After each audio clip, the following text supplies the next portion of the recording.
Mail order bride arrived in a ghost town, until a lone blacksmith asked her to stay forever. The transport shuttle hissed as it settled onto the small landing pad, and a cloud of pale dust rolled across the cracked ground like a slow wave.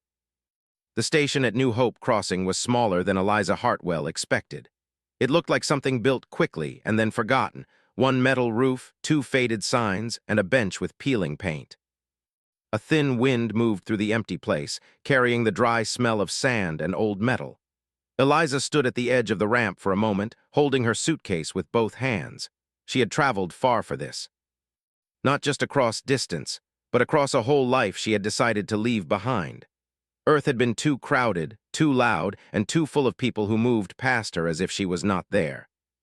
When she read the letter from Thomas Grady, it sounded like a doorway into something quieter and steadier, a place where her name might matter. The letter had been polite and careful.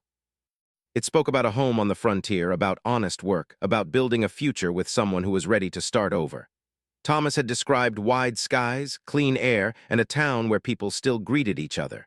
He had written, "I'm not rich, but I'm solid. If you come, you won't be alone." Eliza had read those words so many times that the paper had softened at the folds.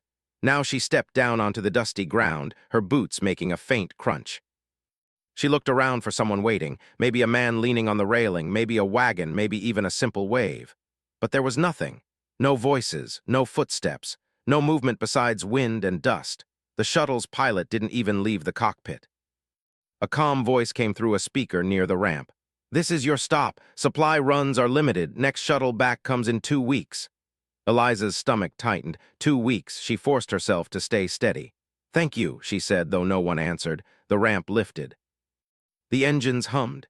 In less than a minute, the shuttle rose and drifted away, shrinking into the bright sky until it was only a speck and then nothing at all. The silence felt heavier after it left. Eliza turned slowly, taking in the town. New Hope Crossing stretched out in a straight line from the station, a single dusty street with buildings on both sides. Many were made of old frontier wood reinforced with metal strips. Some had solar panels angled toward the sun, but most of those panels were dark and covered in grit. A few windows were broken. A few doors hung open like mouths that forgot how to close. A sign above the station still read New Hope Crossing, but the letters were faded and chipped. Half of the G in crossing was missing. It looked like someone once cared enough to paint it, then stopped. Eliza swallowed and adjusted her grip on the suitcase. Her first thought was that Thomas must be late. Maybe his ride had broken down. Maybe he was at work. Maybe there had been a delay in messages. But her second thought was harder. If he was not here, why was the town like this? She walked down the street, her steps slow at first, then quicker as she tried to find any sign of life. She passed a small cafe with chairs stacked inside and a menu board still listing stew and hot tea. The door was unlocked. Eliza pushed it open gently. The air inside was stale, as if it had been trapped there for months. Dust covered the tables. The kitchen was dark, no humming machines, no flicker of light. It felt like the place had been paused. She stepped back outside and kept walking. She found the post office. Its doors were shut, but the lock was broken. Inside, shelves were half empty, and a pile of unopened mail sat in a corner, tied with a string that had gone slack. She recognized the shape of one envelope, thick and official, like the ones she'd seen on Earth. She didn't touch it. She didn't want to pull on any thread she might not be ready for. Further down the street, she saw a general store with its window covered in dust and a faded poster that read, "Build a life here." The words looked like a joke now. Eliza stopped in front of the town map mounted on a metal pole. The map was scratched, but still readable. It showed the main road, the station, the mine trails, and the homes. A small dot marked Grady House at the edge of town, near the old water tower. She touched the letter inside her pocket. Thomas Grady, Grady House. She started walking again. The wind picked up, pushing dry grit against her cheeks. Somewhere something creaked, a loose sign, a hanging board, a door moving on a hinge. Each sound made her shoulders tense. When she reached the edge of town, the buildings became smaller and more spaced out. A few homes sat low to the ground, with fenced yards that had long stopped holding anything. The fences were bent and half buried by sand. Then she saw the Grady house. It was a simple structure made of wood and metal with a porch that faced the open land. The steps were worn. The front door was shut, but the paint was cracked. The windows were dusty, no lights, no smoke, no movement. Eliza walked up the porch steps slowly, her heart beating faster with every step. She knocked once, no answer. She knocked again, louder, still nothing. She took a breath, reached for the handle, and turned it. The door opened with a groan. Inside, the house smelled like dry wood and old air. Sunlight pushed through the dusty windows, showing a room that had been left behind. A chair sat slightly crooked near a small table. A cup was still on the counter. A blanket lay folded at the end of a narrow bed. Everything had a thin layer of dust, but not enough to look ancient. Someone had been here not long ago. Eliza set her suitcase down and walked further in. On the wall hung a framed photo, the glass cracked. She leaned close. The picture showed a group of people standing in front of the mine entrance. Men and women in work jackets, smiling at the camera. A younger man stood near the center, his arm around someone's shoulder. Eliza stared at his face. She didn't know him for sure, but something about the jawline and the eyes matched the photo Thomas had included in his letters. That had to be him, so where was he now? Eliza stepped back and looked around again. The house felt like a place that had been left in a hurry but not destroyed. It didn't feel like a robbery. It felt like a retreat. She moved to the small desk by the window and opened a drawer carefully. Inside, she found a few tools, a small notebook, and a set of keys. She didn't take anything. She just wanted to understand. The notebook was filled with short notes and numbers, supply lists, parts, repairs. Then near the later pages, the writing changed. The lines became sharp and rushed. Power drop again. The quiet of the house pressed in on her, and for a moment she felt the fear that had been waiting behind her stubbornness. She was alone in an empty town on a distant world, and the next shuttle was 2 weeks away. She could activate her emergency beacon. The shuttle pilot had mentioned it earlier, pointing at the small device clipped to her suitcase handle. It was meant for new settlers, something that could call for help, though help would still take time. Eliza reached for it, then paused. If she called for evacuation now, she might never learn what happened here. Thomas's letters hadn't been lies, she felt that in her bones. But something had changed. And if she left without understanding, she would carry that question with her forever. She stood up and walked back outside. The sun was lower now, casting long shadows across the street. The ghost town looked even more empty under that light, like a stage after the play ended. Eliza started back toward the station, planning to check the communication tower. Maybe she could send a message to the nearest colony. Maybe she could find a record of where people went. Halfway down the street, she stopped. A sound reached her ears, faint at first, then steady. Clang. A pause, clang, metal striking metal. It came from the far end of town, past the abandoned saloon and the old stable sheds where the street met a cluster of workshops. Eliza turned her head, trying to pinpoint it. Clang. The sound was real, human-made, not wind, not a loose sign, not a creaking door. Her heart lifted and tightened at the same time. Eliza picked up her suitcase again and walked toward the sound, following it like a rope through the silence. Each step felt like crossing a line. As she got closer, she saw a faint, warm glow spilling from a building with a wide door half open. The glow was orange, the color of heat and flame. It painted the dust in the air. She stopped at the entrance and looked inside. A forge burned in the center of the room, contained in a sturdy metal frame. Tools hung neatly on the walls. An anvil sat near a workbench. The place looked cared for, organized, alive. A man stood with his back to her, hammer in hand. Sparks leapt with each strike. He was tall and broad-shouldered, wearing a work apron over a dark shirt. His hair was tied back. His movements were calm, practiced, like he had been doing this for years. Eliza took a step forward, the floorboard creaking lightly. The man paused mid-swing. Slowly, he set the hammer down and turned. His eyes met hers, sharp, steady, and alert, like someone who had learned to listen for danger in quiet places. He didn't look surprised to see a stranger, but he looked unhappy about it. "You shouldn't be here," he said. His voice was low and controlled, not cruel, but serious. Eliza swallowed.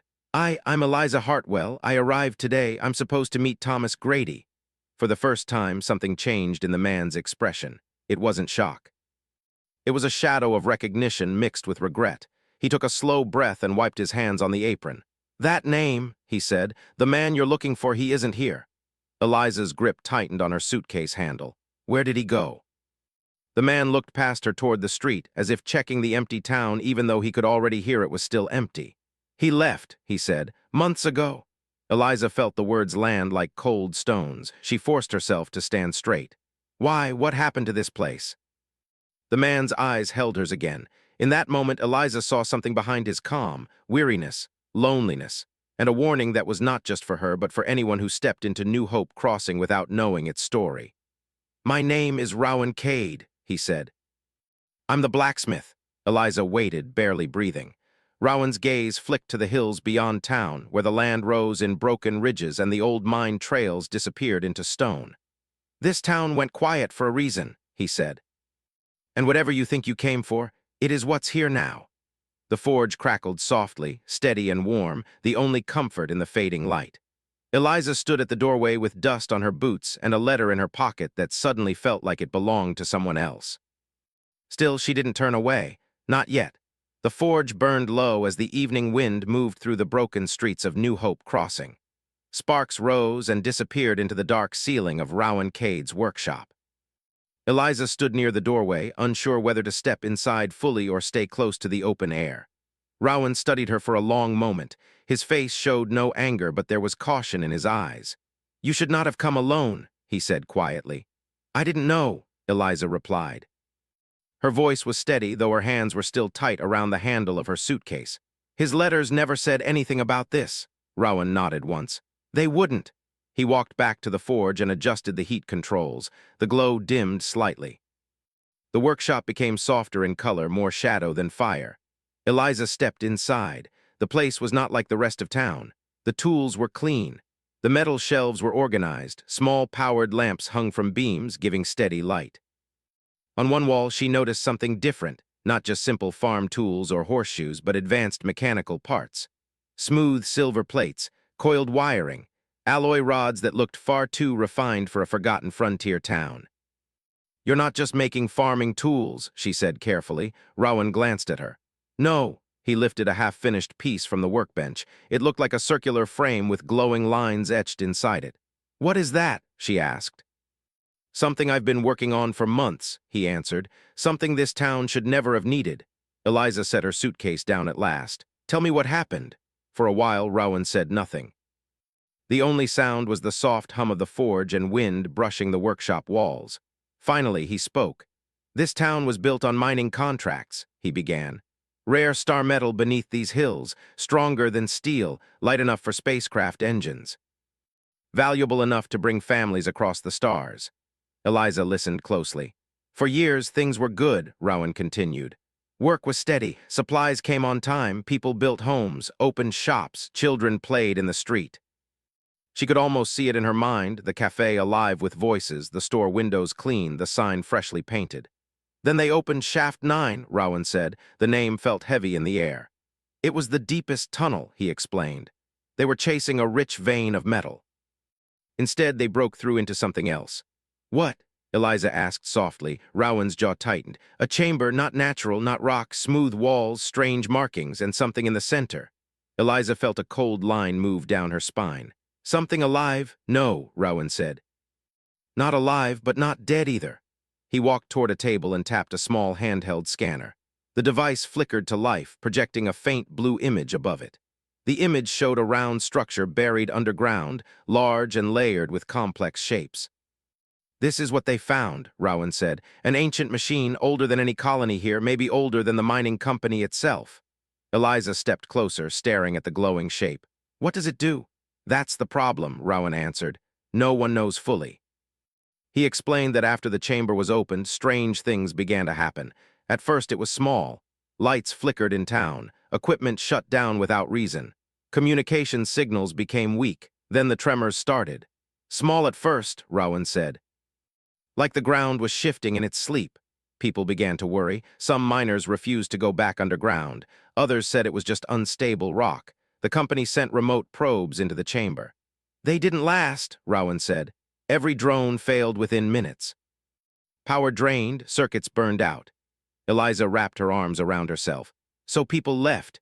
"Yes," Rowan said. "One by one, families first, then workers, then the company managers. They pulled funding, closed contracts, said it wasn't worth the risk." "And Thomas?" Eliza asked, her voice quieter now. Rowan paused before answering. "He stayed longer than most," he said. He thought the problem could be fixed, thought if he just understood it better, the town could survive. Eliza looked at him sharply. You knew him. Rowan nodded once. We worked together. A strange feeling moved through her, not jealousy, not anger, but the sense that she was standing in a story that had already been unfolding long before she arrived. Why didn't he tell me? She asked. Rowan met her eyes. Because he wanted you to come to a town full of hope, not fear. The words hurt more than she expected. Silence filled the space again. Outside, the sky darkened. The first stars began to appear, faint but steady. Eliza took a slow breath. Where is he now? Rowan looked toward the hills. He left 3 months ago, said he needed to report what we found to higher authorities, promised he would return with help. And, she pressed. And no one came, Rowan said calmly. The wind outside rose suddenly, rattling loose metal sheets somewhere down the street. The sound echoed like distant footsteps. Eliza swallowed. So you stayed, alone? Yes. Why? Rowan walked back to the forge and picked up the circular device again. He turned it in his hands carefully. Because I don't believe the machine is trying to harm anyone, he said. I think it's damaged, reactivating, sending signals without control. You think it can be fixed? I think it must be, he replied. Before Eliza could respond, the ground trembled slightly beneath them. It was brief but strong enough to shake dust from the rafters. The forge flickered. Eliza steadied herself against the table. Was that? Yes, Rowan said. Another tremor followed, stronger this time. Somewhere in the distance, metal clanged loudly as something fell. Rowan moved quickly to the scanner and adjusted its settings. The blue projection returned, but this time lines pulsed across it in sharp waves. It's spiking, he said quietly. What does that mean? Eliza asked. It means the machine is waking again. They rushed outside. From the edge of town, they could see the hills clearly. In the darkness, faint blue light glowed along one ridge, thin at first, then brighter, like veins of energy spreading under the surface. Eliza stared in disbelief. It's beautiful, she whispered. It's unstable, Rowan corrected. The glow pulsed again. A low hum rolled through the ground, deep and steady. Eliza's fear mixed with something else, curiosity. What if it's not a threat? She asked. What if it's trying to power something? Rowan looked at her carefully. That's what I've been trying to understand. He gestured toward the device in his hand. This is a stabilizing core. I've been forging it from refined star metal. It's designed to interface with the chamber structure. You built that alone? She asked. Yes. And it will fix everything? Rowan hesitated. It might. The glow in the hills faded slowly, leaving the darkness behind again. The tremors stopped. For a few seconds, the town was silent. Then, one by one, a few old street lamps flickered weakly to life. Eliza gasped softly. Rowan looked at them with narrowed eyes. Residual power surge. The lights glowed faintly, unstable but real. For the first time since arriving, Eliza saw the town not as dead but sleeping. She turned to Rowan. This place isn't finished. He studied her expression. Most people think it is.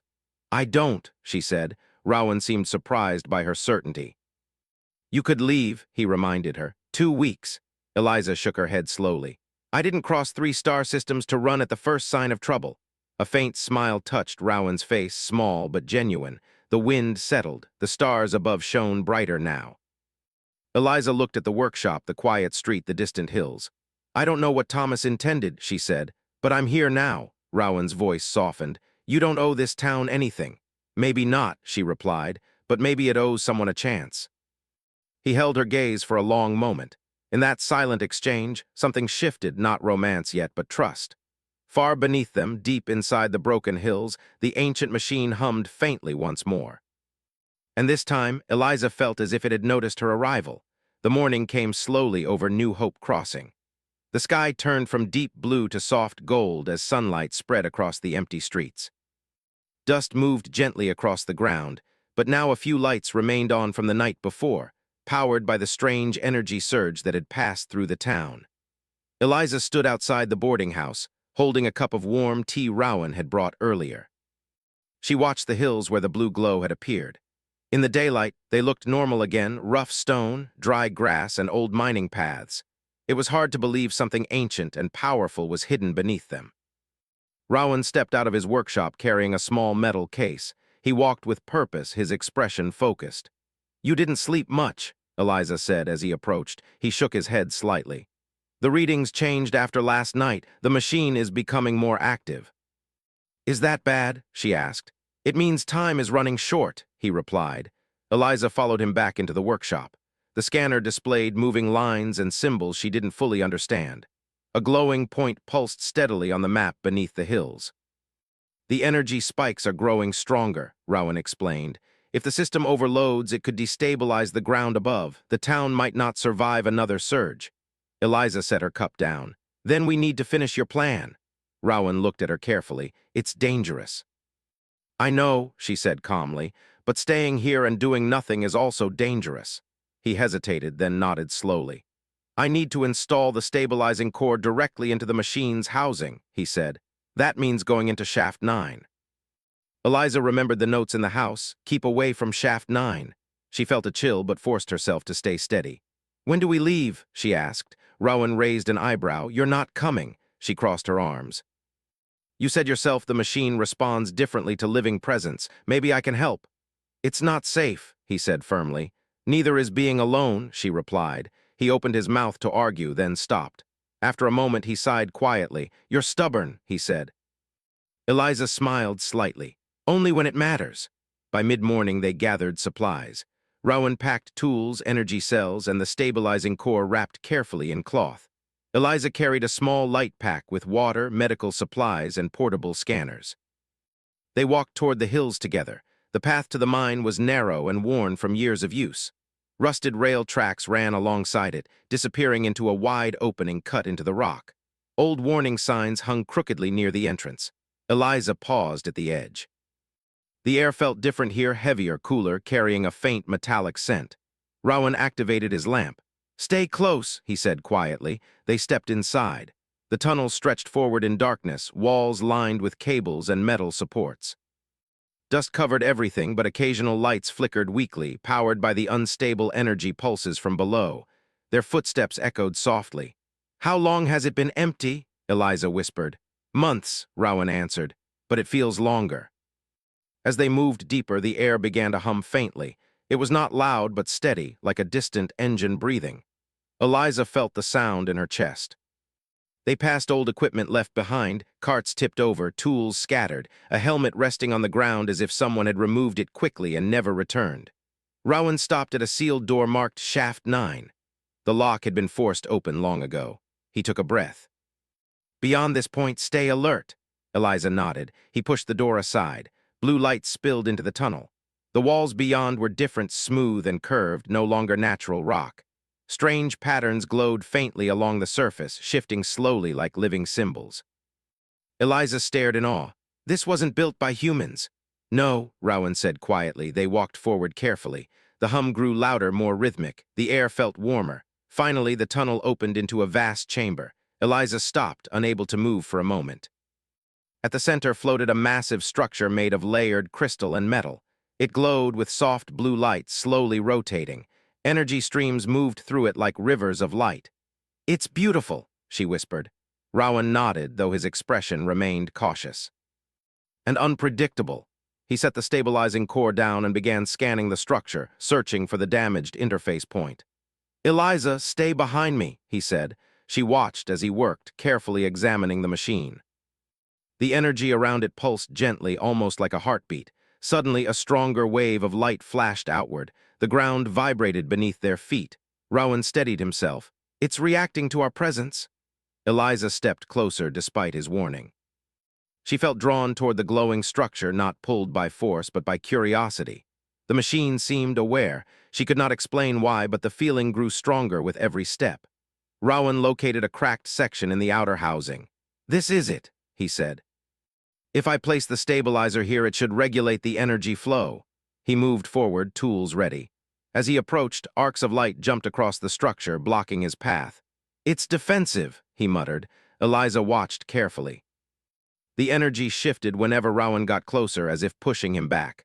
Wait, she said. Rowan glanced at her. Eliza, I think it's responding differently to me. She stepped forward slowly. The arcs of light softened slightly. Rowan froze. Be careful. Eliza raised her hand toward the glowing surface. The air felt warm but not painful. The hum deepened, becoming almost melodic. When her fingers touched the structure, a wave of light spread outward.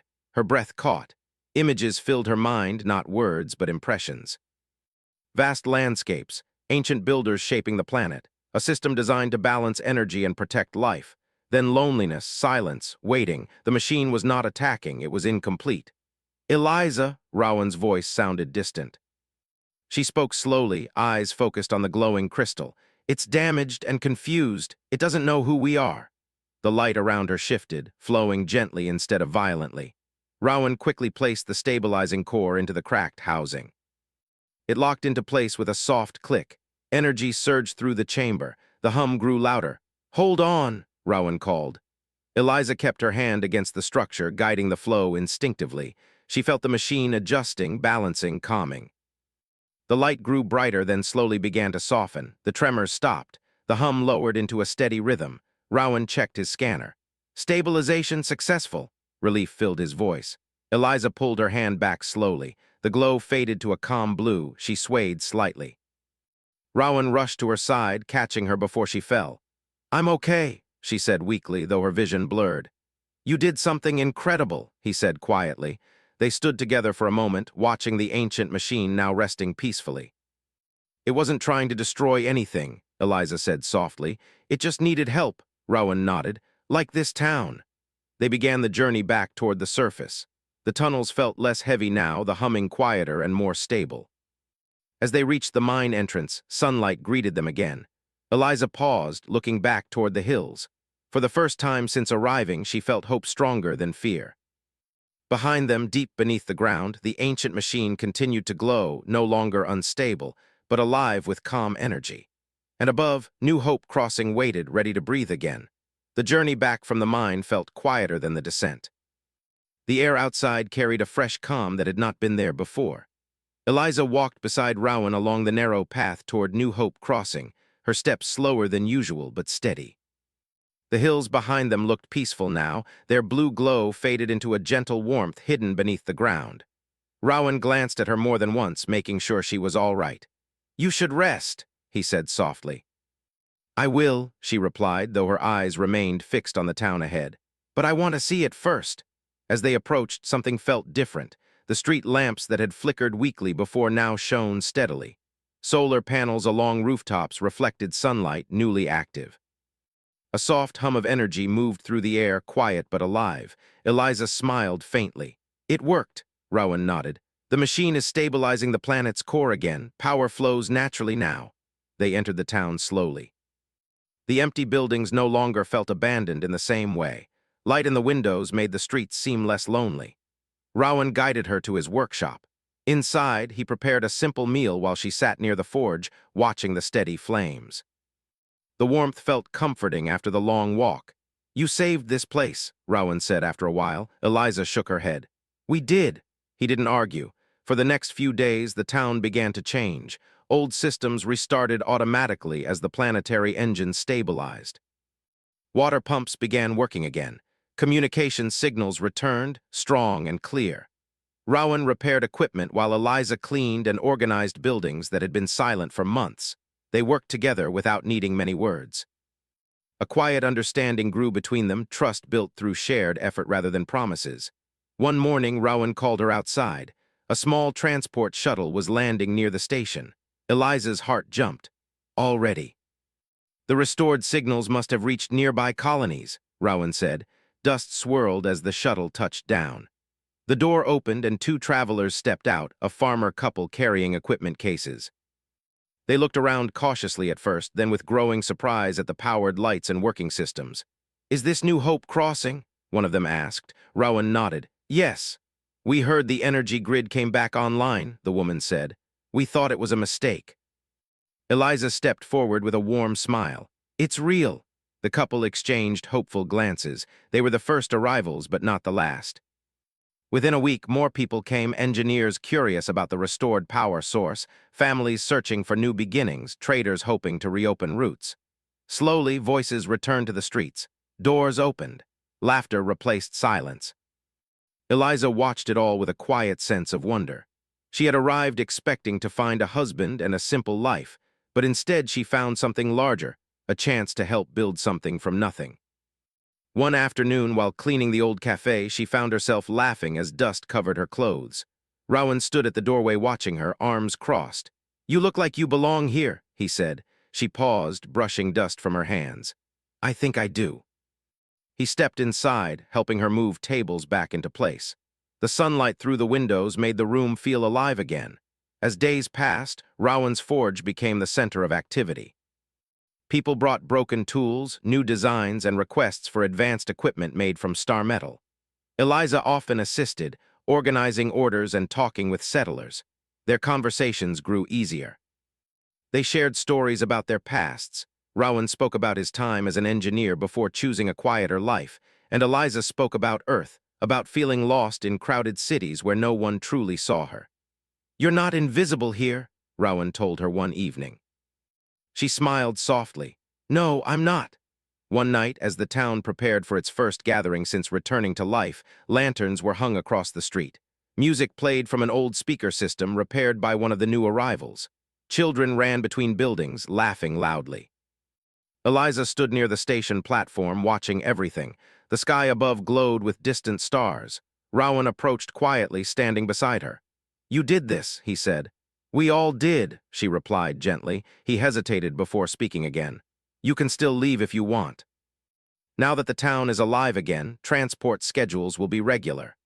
Eliza looked at him, understanding the meaning behind his words. He wasn't asking her to go, he was giving her the freedom to choose. She turned back toward the lights of New Hope Crossing. People moved through the streets, greeting each other, carrying supplies, building new memories. "I came here because I wanted a place to belong," she said slowly.